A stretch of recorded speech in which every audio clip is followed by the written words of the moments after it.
Capítulo 23, parte 4. Egipto e Israel al Éxodo. Si la historia del antiguo Egipto se hubiera conservado sin perversión ni alteración, la historia antigua nunca habría sido mal interpretada. No habría habido conflicto con la historia bíblica y la cronología bíblica. Pero la historia de Egipto fue utilizada diabólicamente para hacer que la Biblia pareciera falsa. Historia antigua, especialmente la de Egipto, y la historia bíblica se hicieron parecer irreconciliables. ¿Quién fue el faraón que conocieron Abraham y Sara? ¿Qué faraón esclavizó a los hijos de Israel? ¿Quién fue el faraón del Éxodo? ¿Quién era el faraón cuando José era el segundo al mando en Egipto? Todas estas preguntas y otras siguen siendo fuente de acalorada controversia entre los estudiosos hasta el día de hoy. Pero las respuestas a todas estas preguntas pueden conocerse y probarse. Egipto se menciona con frecuencia en la Biblia. Dado que hay muchos paralelismos entre las historias de Israel y Egipto, debe ser posible sincronizar las dos. Las historias de Egipto e Israel desde los días de José hasta el Éxodo están entrelazadas. Los hijos de Israel estuvieron en la tierra de Egipto durante casi 2 siglos y medio antes de que Moisés los sacara. Los acontecimientos de este periodo serán el tema principal de los siguientes capítulos. Pero primero, ¿cómo se distorsionó la historia egipcia? ¿Cuál fue el complot para confundir la historia? ¿Cómo ha eludido a los historiadores un concepto correcto de la historia y la cronología egipcias? Como se explica en la introducción de este libro, los historiadores en las últimas décadas inventaron la prehistoria, ese largo periodo en el pasado evolutivo imaginado cuando los hombres primitivos no podían escribir para explicar el pasado del hombre sin el uso del Génesis. El siguiente paso fue vincular la prehistoria con la historia antigua registrada. ¿Qué podrían usar para un enlace? Se decidieron por Egipto. Hay razones definitivas por las que Egipto parece proporcionar la mejor solución. Debido a un clima cálido y seco, era más probable que se conservaran sus primeros documentos. A diferencia de Mesopotamia, la mayoría de los monumentos de Egipto estaban sobre el suelo.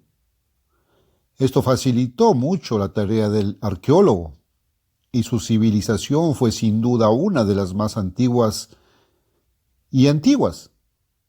Egipto, decidieron los eruditos, debería convertirse en el estándar histórico del mundo. Pero hubo un pequeño problema involucrado. Los arqueólogos no siempre pudieron determinar qué monumentos egipcios y qué reinados de reyes fueron los primeros. No había ciudades enterradas, ni capas una encima de la otra, como en Mesopotamia, para ayudar a determinar el orden exacto de los eventos. La única alternativa era adoptar la historia dinástica tradicional de Egipto, el pasado de Egipto registrado por Manetón. Manetón fue un sacerdote e historiador egipcio que escribió la historia de Egipto bajo 30 o 31 dinastías. La influencia de Manetón en el orden de los acontecimientos de la historia antigua es tremenda. Observe lo que Sir Alan Gardiner, uno de los egiptólogos más destacados del siglo XX, escribió de él. Que he dedicado tanta discusión a lo que los sobrevivientes de Manetón no necesitará excusa para aquellos familiarizados con la evolución de nuestra ciencia. Ningún egiptólogo ha podido liberarse aún de los grilletes impuestos por las 30 dinastías de los analistas nativos, y es probable que éstas sigan siendo siempre el marco esencial de nuestras exposiciones modernas. Egipto de los faraones, volumen 8. Cabe señalar que Manetón, en su obra original, presentó al mundo 3 grandes volúmenes. Cubrió la historia del antiguo Egipto con gran detalle. Pero estos libros se han perdido. Sin embargo, antes de perecer, muchos escritores copiaron material que, para ellos, parecía vital. De estas versiones griegas de Manetón, porque Manetón escribía en beneficio de los griegos, los historiadores antiguos y medievales tomaron su material. Entre ellos se encontraban Julio Africano, principios del siglo III, Eusebio, principios del siglo IV, y Jorge el Monje, conocido como Cincelus, siglo VIII al IX. Estos hombres contribuyeron en gran medida a la transmisión de la historia antigua. El famoso historiador judío Josefo, siglo I después de Cristo, también tomó información de estos documentos griegos anteriores. Ahora bien, debe entenderse que diferentes escritores vieron la multitud de hechos de Manetón de manera diferente. Josefo consideraba ciertos eventos más importantes que el africano, por ejemplo. Debido a esto, sus fechas para el reinado de un rey podrían diferir un poco de las de Africano. En ocasiones, reinados enteros pueden ser eliminados por no ser importantes. Sin embargo, suficientes escritores copiaron suficientes hechos de Manetón que se han conservado todos los elementos esenciales de su historia. Todavía están disponibles hoy. También debe tenerse en cuenta que Manetón no es la única fuente de material egipcio.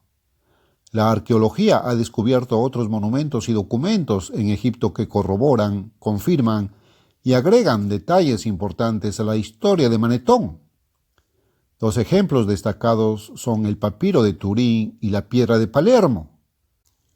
Pero con lo anterior en mente, esto debe enfatizarse nuevamente. El marco cronológico de toda la historia antigua se deriva de Egipto, particularmente a través de los escritos de Manetón. La historia dinástica de Egipto tal como la presenta Manetón se asume universalmente como correcta. Es simplemente una de las suposiciones que ha dado por sentadas. Ha llegado el momento de hacer estallar esta gigantesca suposición. La historia de cómo Manetón logró engañar a los historiadores a lo largo de los siglos desde su época hasta la nuestra es una de las más intrigantes en todos los anales de la historia. El historiador Jack Finnegan resume esta importante información sobre Manetón. En la disposición de materiales egipcios dentro de un marco de dinastías consecutivas, todos los historiadores modernos dependen de un predecesor. Este fue un sacerdote y escritor egipcio, Manetón, que vivió bajo Ptolomeo II Filadelfo, 285 a 246 a.C. Manetón nació en Sebennytus, ahora Samanud, en el Delta.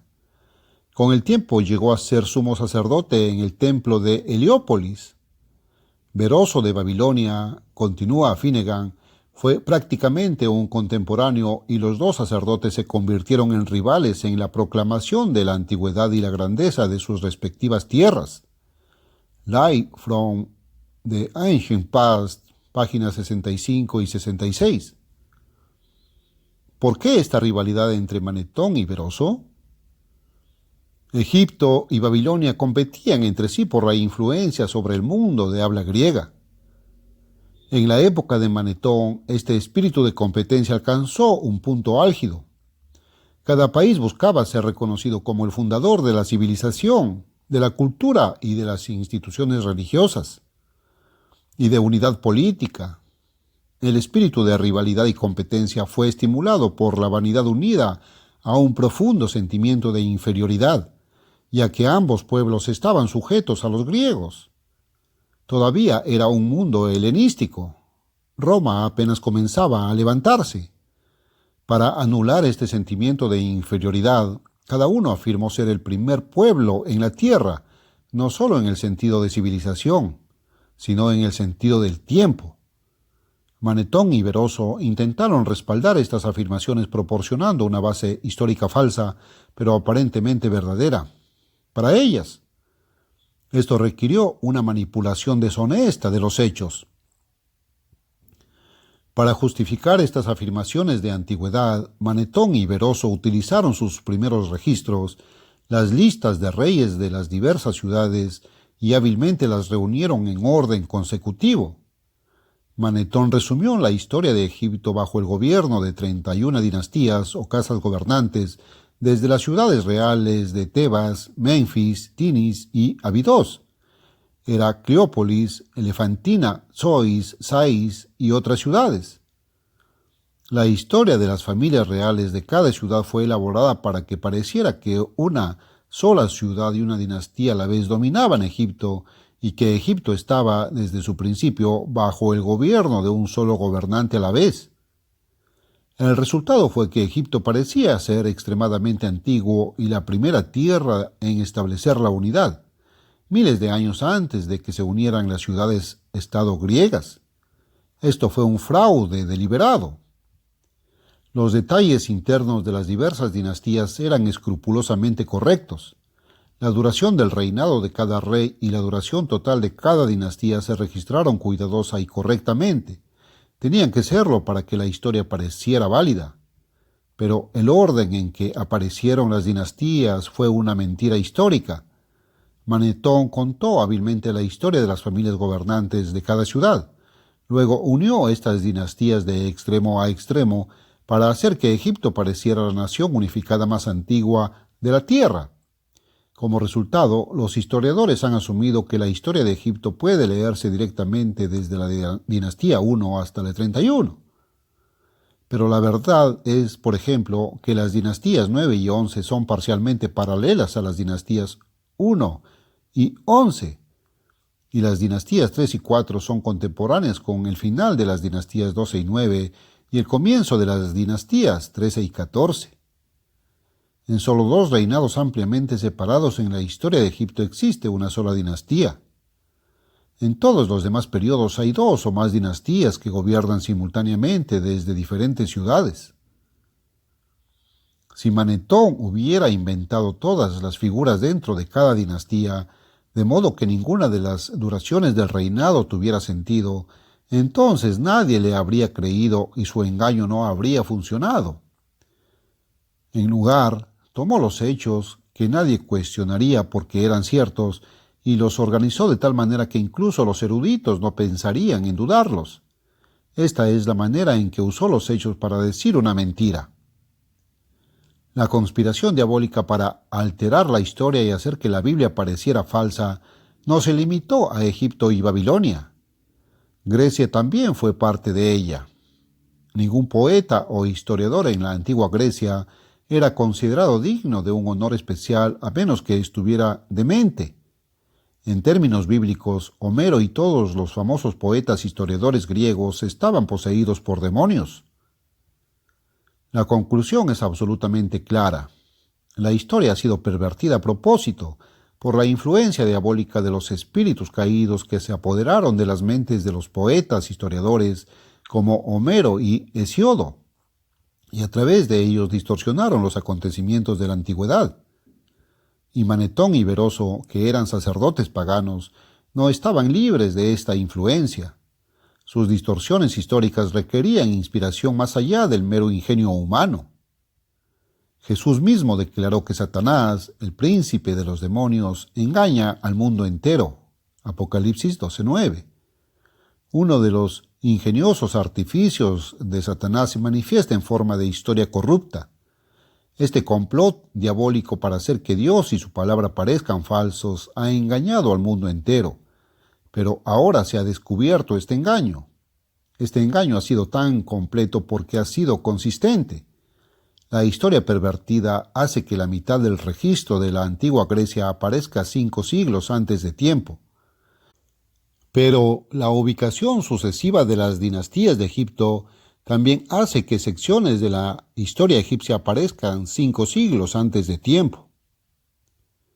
Lo mismo ocurre con Mesopotamia. Por lo tanto, cuando los críticos e historiadores griegos posteriores, romanos y ahora modernos, encontraron que la historia griega pervertida estaba aparentemente de acuerdo con los datos alterados de Egipto y Mesopotamia, nunca pensaron en cuestionar a Homero, Manetón o Beroso. Sí, este engaño fue tan completo, tan inteligente y tan superior al ingenio humano que el mundo entero fue engañado por él. Solo a través de la inspiración y la guía de Dios podría finalmente desentrañarse este misterio en el tiempo del fin. La verdad real es que el antiguo Egipto era una confederación. Sus varios reyes ejercieron autoridad bajo el más poderoso, que se llamaba Faraón. La palabra Faraón significa gran casa, ya que también había casas menores, dinastías, familias reales que gobernaban. Incluso la Biblia conserva un relato de más de un rey en Egipto al mismo tiempo. He aquí, el rey de Israel ha contratado contra nosotros, dijeron los arameos, a los reyes de los hititas y a los reyes de los egipcios.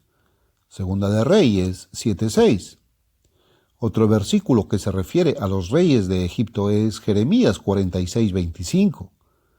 Al igual que Egipto, la tierra de Asiria también tenía más de un rey al mismo tiempo. En aquel tiempo el rey Acaz envió a los reyes de Asiria para que lo ayudaran. Segunda de Crónicas 26:16.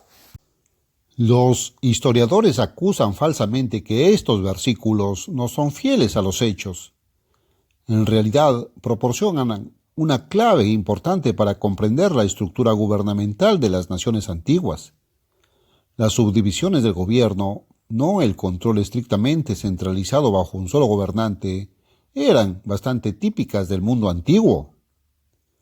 Como ejemplo de la fuerza de una gran confederación podemos señalar el caso de Alemania tal como se organizó a principios del siglo XX. Pocos son realmente conscientes de que el imperio alemán, como el antiguo imperio egipcio, era una confederación gobernada por varios reyes incluso en el momento de la Primera Guerra Mundial. El gobernante supremo era de la casa prusiana de Hohenzollern, Guillermo II, 1888 a 1918. Con él gobernaban en la Confederación Germánica Federico Augusto III, de 1904 a 1918, rey de Sajonia, Guillermo II, 1891 a 1918, rey de Württemberg, Luis III, 1913 a 1918, rey de Baviera, y Ernesto Augusto, 1913 a 1918, duque de Brunswick. Perdieron sus tronos en noviembre de 1918 al final de la guerra. El antiguo Egipto era como un estado feudal con varios gobernantes que gobernaban sobre diferentes distritos o provincias. Estos distritos se han denominado nomes. Cada nomo estaba bajo la jurisdicción de un cierto faraón. Se podía dibujar un mapa que mostrara específicamente cómo se dividió Egipto en estos diversos condados.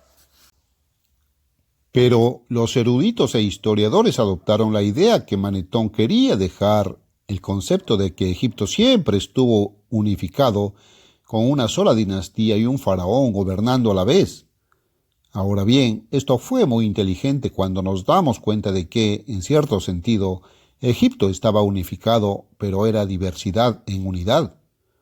Es decir, las diversas subdivisiones y subgobernantes en la tierra de Egipto estaban esencialmente bajo el dominio del gobernante principal. Como ya se dijo, era una especie de confederación. Cada faraón gobernó Egipto, pero solo junto con otros. En ciertos periodos de la historia de Egipto ni siquiera es posible determinar qué faraón fue el gobernante principal. Cada rey se jactaba de sus propios logros, que estaban tallados en los monumentos de piedra, y no decía nada sobre sus contemporáneos mayores o menores. Egipto entonces era un estado feudal unido con varios gobernantes de mayor y menor importancia que compartían el dominio sobre el área dividida. Debido a que el antiguo Egipto tenía tantos gobernantes y tantas dinastías, se convirtió en un vehículo conveniente para distorsionar la historia de la antigüedad. Al trazar las dinastías de extremo a extremo en forma de cadena, se hizo que Egipto pareciera muy antiguo. Pero si las dinastías se encadenan de esta manera, la cronología se distorsiona tanto que los reyes y las dinastías tienen que fecharse mucho antes del diluvio y Babel. Esto, por supuesto, no es posible, ya que la primera dinastía en Egipto no comenzó hasta después de Babel, o 2254. La Biblia no es un libro de texto de historia, es una guía. Sin ella, nada importante en la historia antigua puede entenderse correctamente. Pero esto no significa que toda la historia antigua esté registrada en la Biblia. La escritura es el punto de partida del estudio. Abre soluciones a registros seculares que de otra manera no podrían entenderse. Esto es especialmente cierto con respecto al antiguo Egipto. Con respecto al marco cronológico general de Egipto, la Biblia proporciona los límites. Todas las 31 dinastías de Manetón deben situarse entre el momento de la conquista de Grecia bajo Alejandro en 323 y la fecha de Babel, 2254. Este es un periodo de 1931 años. Sin embargo, la suma total de años de las 31 dinastías es de unos 5.137 años. La única respuesta a este dilema es que muchas de estas dinastías eran paralelas y gobernaban simultáneamente.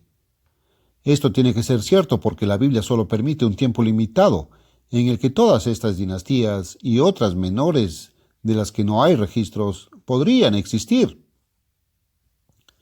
El principio clave para comprender la historia egipcia es la de dinastías paralelas.